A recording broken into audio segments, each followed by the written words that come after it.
Straight ahead on 7 News, an update to the semi-wreck that we have been following since the beginning of last week, an inside look into some new places to grab a bite around town, and some details on the latest Northwestern sports. Also, a Northwestern student wins big on a scratch-off ticket, along with the money-saving tips coming your way. Keep it here. From the campus of Northwestern Oklahoma State University, honored by the Oklahoma Broadcast Education Association 2 years in a row for the best collegiate newscast in Oklahoma. This is 7 News. Hello, and thank you for joining us today on 7 News. I'm Shailene Jones. And I'm Chelsea Adams. Our top story is an update to a story that was reported first by NWTV. Alva Police Department and emergency crew have remained busy following the semi-collision into a home on Oklahoma Boulevard. Here's what it looked like last week. The investigation is still ongoing. The driver of the semi-truck did survive after being flown to and from Faire Medical Center to another hospital. Authorities say a medical issue experienced by the driver is probably the cause of the crash. No charges have been filed as of Tuesday. The following day, another semi was blocking traffic on the boulevard when a mobile home fell off the trailer of the semi and was stuck in the middle of the road for a few hours. It was eventually put back on the trailer and moved to the parking lot of Subway. Enrollment numbers for the spring 2013 semester are in. Overall, there was an increase of 95 students. This is 4.7% higher than the spring semester last year. Here's a breakdown of the numbers by campus.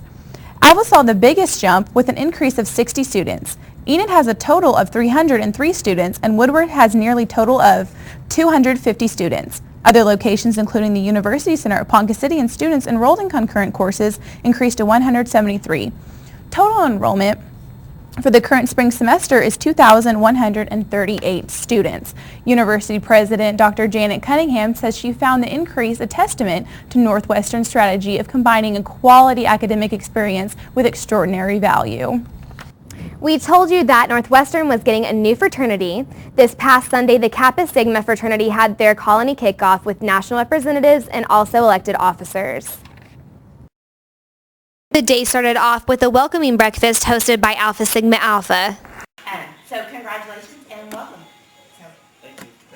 After the breakfast, the men attended workshops provided by a national representative to further understand what it takes to be a member of Kappa Sigma. To be a gentleman, you have to be a gentleman of God, you have to follow the pillars, and a lot of community service. Sander also told 7 News why it is so important to reach the goal of installation and how it is benefiting Northwestern. It's just like a brotherhood. It's you and 50 other guys that you could trust with your life and that who you could potentially see in your wedding someday. Last year, Oklahoma was voted Kappa Sigma's #1 state nationwide. The fraternity will be installed later this semester and will have their first formal recruitment next fall. If you are interested in becoming a brother of the Kappa Sigma fraternity, you can follow their Twitter account at Kappa Sigma NWOSU to get more information. Super Bowl Sunday is a big day for Americans, football fans, and advertisers alike. How effective was our ads this year? Reporter Jennifer Pohl-Miller has the scoop. I'm 7 News reporter Jennifer Pohl-Miller. If you didn't watch the Super Bowl this year for watching the sports, you probably did watch it for the commercials. Let's see what some of our students had to say about the commercials this year in the 2013 Super Bowl. Yeah. I like the Dodge commercial because I drive a Dodge. Along the way, I stopped and I threw... God said, I need somebody strong enough to clear trees and heave bales, yet gentle enough to yean lambs and wean pigs and tend the pink-combed pullets who will stop his mower for an hour to split the broken leg of a meadowlark. So God made a farmer. My favorite Super Bowl commercial was the Taco Bell commercial. The old man liked to party. So I like to party, and I like old guys that like to party.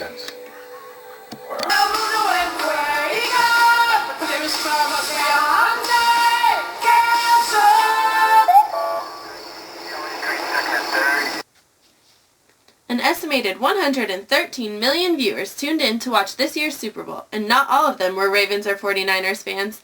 Many people tune in just for the commercials, which cost advertisers $4 million for every 30 seconds. What were a few of this year's favorites? According to our Facebook followers, the Dorito Goat and God Made a Farmer were among the top. Go. I don't know what my favorite commercial was, but then the grossest commercial was the GoDaddy commercial, for sure.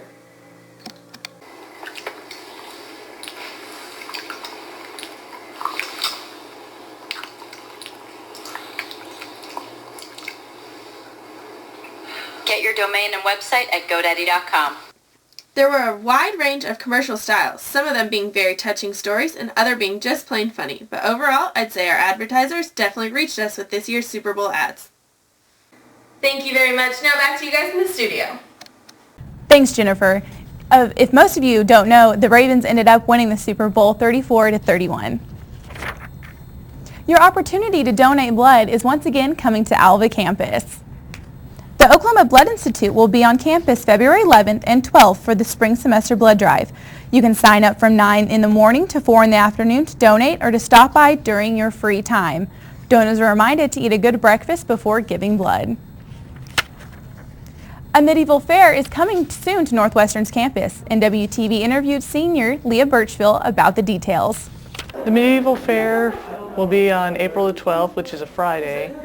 I think it's a week after the Norman Renaissance Fair, so we're hoping to pick up vendors from off there.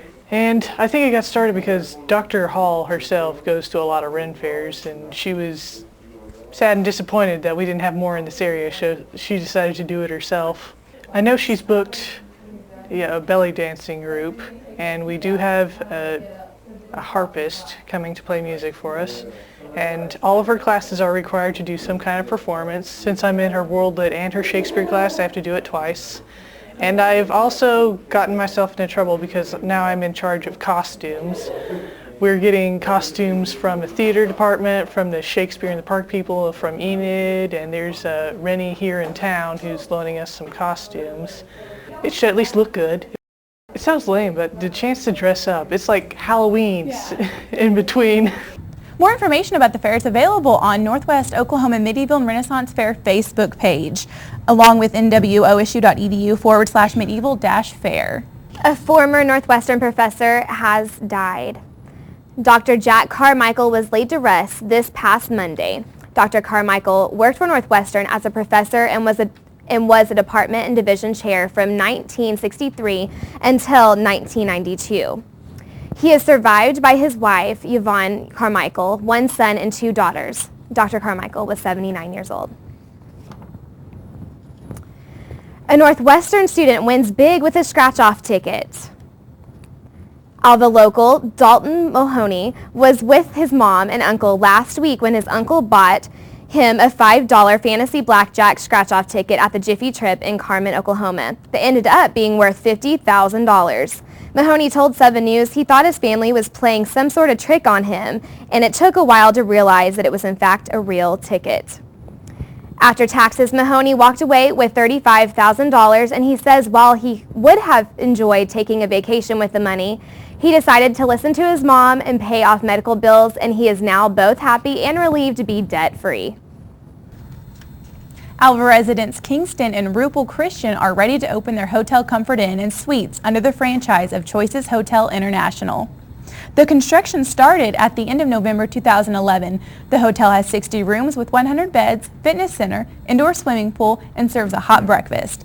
Other than the Comfort Inn, Alva will also be getting a new Holiday Inn Express. That facility is still under construction.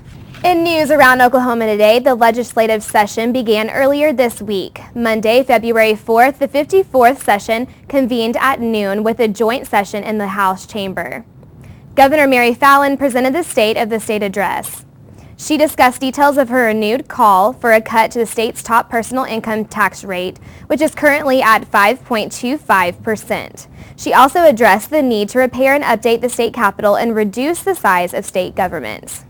These issues, along with several others, were part of the governor's nearly $7 billion proposed budget.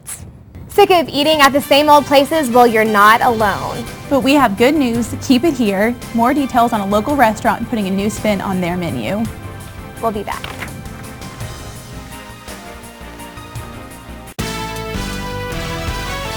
You're watching 7 News with Shailene Jones, Chelsea Adams, Clay Thomas, and Mike Collins. This is 7 News. Stand by camera 2. You'll know when it's 7 News. 7 News. Hit it. 7 News getting started. That's exclusive. Nobody else has got here. Tonight a 7 News alert. We are getting word. Hey, can I get a live truck here? We spoke with the victim. We spoke with police. We've got a crew working the story live. 7 Sky Force on the scene. A bulletin just released. More details in this story. You know when it's 7 News. News station.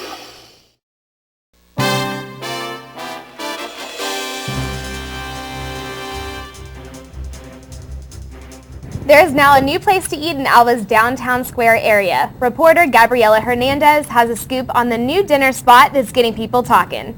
Gabriela? Thanks, Chelsea. You may have noticed that the sandwich shop is now open at night, but they're not selling sandwiches at this time. Charlie McDonald, the owner of the sandwich shop, which is open from 11 to 2 throughout the week, has now decided to open the Spud shop at night. I had people that were wanting a different dining experience, and of course they had said, how about a baked potato bar or a baked potato menu? I talked to Chris Chamberlain, an employee at the Spud shop, who told me about how things have been going since the start. Business has been really good. People seem to like it. Everybody in the community really likes it. They're a big fan of the sandwich shop, and this is just something in the evenings for people to come by. It's baked potato. It's hearty, fills you up, and come and eat, get you a good dinner. Bill Ferris, a customer at the Spud shop, says he likes it and will be back again. What we do is when they come in, they have a waitress who seats them, and she gives them a menu, and they just circle whatever they want, and it can be different kinds of meat. We got steak, we got grilled chicken, pulled pork, and we got sauteed mushrooms, cheddar cheese, anything they want pretty much we can put on a potato. And they write their name on it, and then they just give it to us. We cook it up and bring it on back. And at the bottom, they have a cheesecake, and they can get strawberry, cherry, caramel, and chocolate. I really like the cherry cheesecake, so it seems like a pretty good mix. People seem to really like it. Come on down to the Spud shop from 5 to 7:30. Come hungry, leave happy. For 7 News, I'm Gabriela Hernandez. Thanks, Gabriela. Don't forget, if you had a sandwich shop card, it can also be used at the Spud shop. On the 7th punch, you get a free meal. Northwestern baseball has started back up. Keep it here to find out how their opening games went. And also hear from a member of the men's basketball team in the studio with us today. We'll be right back. Stand by camera 2. You'll know when it's 7 News. 7 News. Hit it. 7 News getting started. That's exclusive. Nobody else has got here. Tonight a 7 News alert. We are getting word. Hey, can I get a live truck here? We spoke with the victim. We spoke with police. We've got a crew working the story live. 7 Sky Force on the scene. A bulletin just released. More details in this story. You know when it's 7 News. News station. And now sports with Clay Thomas and Mike Collins. Welcome to Sports Ranger Edition. I'm Clay Thomas. And I'm Mike Collins. Last Thursday, the men and women's basketball teams traveled to Arkansas Monticello. The men won 72-67 and the women lost 66-57. The following Saturday, they both took on Southern Arkansas. The men lost 67-63. Jonathan Freemeyer had his second double-double of the season with 21 points and 10 rebounds. The women, however, won 65-62. Renee Galladay scored 20 points and had 9 rebounds. This is the team's first GAC road victory. De'Ara Gilmore had a career night with 19 points, 5 for 10 shooting, and 8 for 10 from the free throw line. Saturday was Marshall Bell's 108th career game. He has 1,409 total points, putting him in 4th place for NWOSU's career points list. He also has 290 career three-point shots. Also, Jonathan Freemeyer, senior, made his 109th career appearance. He has 1,365 points, putting him in 6th place all-time career points list. Bruce Wright is the Rangers' leading rebounder. He ranks 10th in the conference, averaging 6.8 boards per game. The Rangers are tied with Arkansas Tech for 2nd place in the conference at 7-5. And with us today, our special guest, Daryl Glover. Take it away, Clay. What does it mean to you to not only be GAC Player of the Week once, but twice? It means a lot. It just shows that, my hard work is slowly but surely paying off, and I appreciate them. What sort of things do you focus on that have helped you guys for the whole season so far?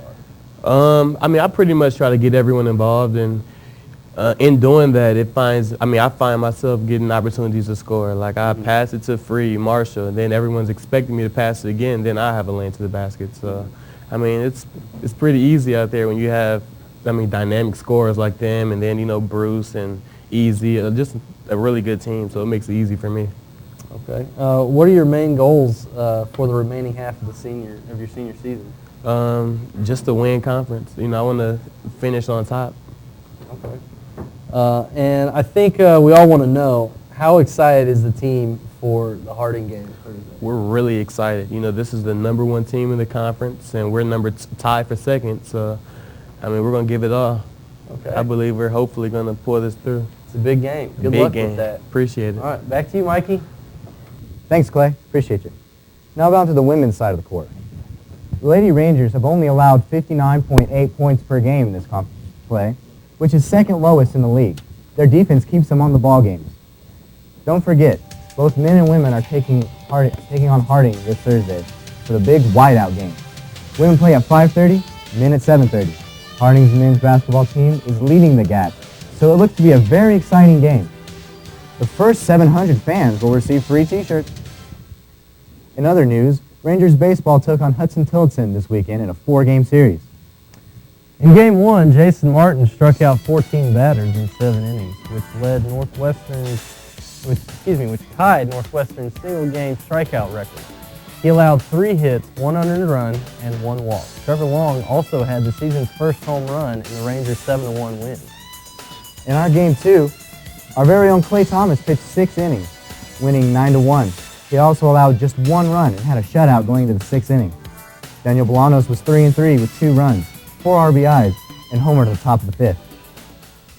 The Rangers lost 3-1 in that game. Now, Clay, what was the difference in this game compared to the 2 prior games? I think that we just didn't really show up. I don't know what we were doing. I think maybe we were dreading that 12-hour-long bus ride back to Alva. But the hitters they just didn't really quite show up. Pitching was still pretty good. We still kept the team in for a chance, but even until the 4th game, the bats just really didn't wake up. Sometimes it just happens. Mm-hmm. However, in Game 4, we did win 13-4. Trevor Long got the rally started in the 4th, leading to 9 runs on 7 hits and 3 walks. The Rangers scored 3 more runs in the 6th. Grant Mason gave up one earned run and struck out 7 in 5 innings. Trevor Long went 8 for 13 with 8 runs overall on the weekend. Ranger baseball will take on Lincoln in 2 games Saturday and 1 Sunday. Well, that's your look at sports. What's coming up this weekend around campus? Keep it here to find out.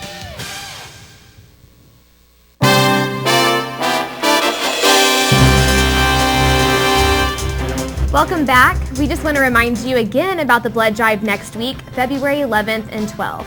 Also, make sure to go and support your Ranger basketball team February 7th and wear white to participate in the whiteout against Harding University. Sounds like there is a lot of activities going on this week. What are you guys most looking forward to?